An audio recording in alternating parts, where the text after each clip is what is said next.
ಸ್ವಲ್ಪ ಕೇಳಿಸ್ತಾ ಇಲ್ಲ ಪ್ಲೀಸ್. ಕನ್ನಡ ಸಿನಿಮಾ ನೋಡ್ತೀರಾ ಎಲ್ಲ? ಕನ್ನಡ ನಾವ್ ಇಲ್ಲೇ ಹುಟ್ಟಿರೋದು, ನಾವ್ ಇಲ್ಲೇ ಬೆಳೆದಿರೋದು, ಇಲ್ಲಿ ಅನ್ನನೇ ನಾವ್ ತಿನ್ನೋದು, ಇಲ್ಲಿ ರೈತರು ಬೆಳೆಯೋ ಬೆಲೆ ಏನ್ ಅನ್ನ ಬೆಳಿತಾರೆ ಅದನ್ನೇ ನಾವ್ ತಿನ್ನೋದು.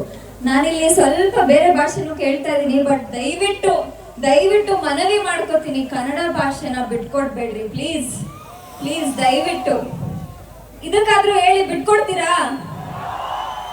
ದಯವಿಟ್ಟು ಕನ್ನಡ ಸಿನಿಮಾನ ನೋಡಿ ಅಂತ ಕೇಳ್ಬೋದು. ಸಿನಿಮಾ ಅಷ್ಟೇ ನೋಡಿ ಅಂತಲ್ಲ, ಬಟ್ ಕನ್ನಡನ ಇವತ್ತು ಬಿಟ್ಕೊಡ್ಬೇಡಿ.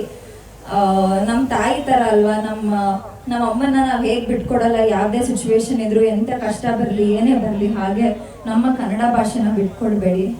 ಆದಷ್ಟು ಕನ್ನಡದಲ್ಲೇ ಮಾತಾಡಿ. ನಾನು ಇಲ್ಲಿ ಅವಳೆ, ನಾವು ದಾವಣಗೆರೆ ಅವಳು, ದಯವಿಟ್ಟು ಕನ್ನಡ ಮಾತಾಡಿ. ಆವಾಗವಾಗ ಸ್ವಲ್ಪ ಬೇರೆ ಭಾಷೆ ಕೇಳ್ದೆ, ಸುತ್ತಮುತ್ತ ಮಾತಾಡ್ತಿರೋದು ಸ್ವಲ್ಪ ಬೇಜಾರಾಯ್ತು. ದಯವಿಟ್ಟು ಕನ್ನಡ ಬೆಳೆಸಿ ಅಂತ ಕೇಳ್ಕೊತೀನಿ. ಜನವರಿ 23ಕ್ಕೆ ನಮ್ಮ ಕಳ್ಳ ಸಿನಿಮಾ ಬಿಡುಗಡೆ ಆಗ್ತಿದೆ. ಅಪ್ಪಟ ಕನ್ನಡ ಸಿನಿಮಾ. ಎಲ್ಲರೂ ಕನ್ನಡ ಕಲಾವಿದರೇ ಇರೋದು. ನಾನಿರ್ಬೋದು, ರಚಿತಾ ಮ್ಯಾಮ್ ಇರ್ಬೋದು, ಜಯದ್ ಅವ್ರು ಇರ್ಬೋದು, ಎಲ್ಲರೂ ಕನ್ನಡದವರು ಎಲ್ಲರೂ ಸೇರಿ ಒಂದು ಅದ್ಭುತವಾದ ಸಿನಿಮಾ ಮಾಡಿದೀವಿ. ಜನವರಿ 23ಕ್ಕೆ ಬಿಡುಗಡೆ ಆಗ್ತಿದೆ. ನಿಮ್ಮ ಪ್ರೀತಿ ಪ್ರೋತ್ಸಾಹ ಬೇಕೇ ಬೇಕು.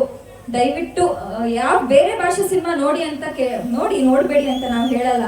ಅದನ್ನ ಹೇಗ್ ನೋಡ್ತೀರಾ ಅದಕ್ಕೊಂದು 10% ನಮ್ಮ ಸಿನಿಮಾದ ಮೇಲೆ ಪ್ರೀತಿ, ನಮ್ಮ ಕನ್ನಡ ಸಿನಿಮಾಗಳ ಮೇಲೆ ಪ್ರೀತಿ ತೋರಿಸಿ ಅಂತ ಕೇಳ್ಕೊತೀನಿ. ಇದು ಮನ್ಸಾರೆ ಕೇಳ್ಕೊತಿದ್ದೀನಿ. ದಯವಿಟ್ಟು ಇದನ್ನ ಪೂರೈಸ್ತೀರಾ ಅನ್ಕೊಂಡು ನನ್ನ ಮಾತು ಮುಗಿಸ್ತಿದ್ದೀನಿ. ಜನವರಿ 23ಕ್ಕೆ ಕಳ್ಳ ಸಿನಿಮಾ ಬಿಡುಗಡೆ ಆಗ್ತಿದೆ. ಅಯ್ಯೋ ಶಿವನೇ ಸಾಂಗ್ ಕೇಳಿದೀರಾ?